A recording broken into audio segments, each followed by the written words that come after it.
Pemerintah mendorong agar rancangan Undang-Undang Perlindungan Pekerja Rumah Tangga (PPRT) segera disahkan DPR. RUU tersebut bertujuan memberi perlindungan hukum, peningkatan kualitas, dan memperbaiki sistem penyaluran pekerja rumah tangga.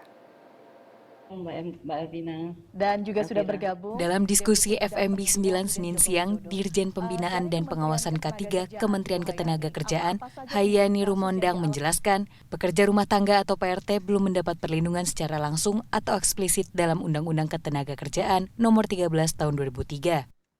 Dengan banyaknya kasus terkait sengketa PRT terkait upah dan hak-hak lainnya dari pemberi kerja dan penyalur, membuat perlindungan secara langsung bagi pekerja rumah tangga sangat dibutuhkan. Undang-Undang 13 2003 itu kan tidak secara spesifik atau secara explicitly menyebut bahwa perlindungan kepada PRT. Oleh karena itu, memang kami tidak ada menerima secara langsung, begitu ya. Maksud saya ada intensitas pengaduan-pengaduan terkait pelanggaran ataupun tindakan dari para pengguna ataupun pemberi kerjanya kepada PRT. Jadi lebih kepada pengaduan-pengaduan, biasanya pun kami mendapatkan misalkan ya dari penggerak-penggerak pemerhati perempuan atau dari kawan-kawan kami Serikat Buruh Perempuan, kami dapat pengaduan seperti itu. Selain itu tentu adalah kami ketika berada ataupun berkunjung ke daerah kami dapat informasi-informasi seperti itu. Pekerja rumah tangga sebagian besar merupakan perempuan, termasuk sebagian pekerja anak yang membutuhkan penghasilan untuk membantu perekonomian keluarga. Saat ini PRT baru dilindungi peraturan setingkat menteri dan belum mendapat perlindungan lebih tinggi seperti undang-undang. Esensi utama yang akan diusung dari undang-undang ini tentunya yang pertama adalah memberikan pengakuan dan perlindungan kepada pekerja dan juga kepada pemberi pekerja dan juga penyalur. Ini yang menjadi esensi utama.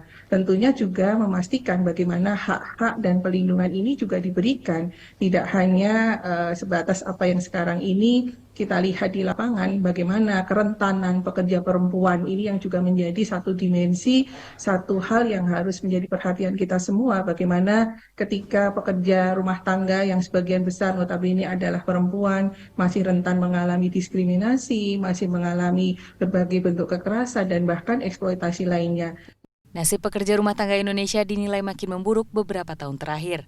Direktur Institut Sarinah, Eva Sundari menjelaskan, mengutip data Jala PRT pada tahun 2002, minimal 2 orang PRT menjadi korban dan berani melaporkan melalui saluran pengaduan.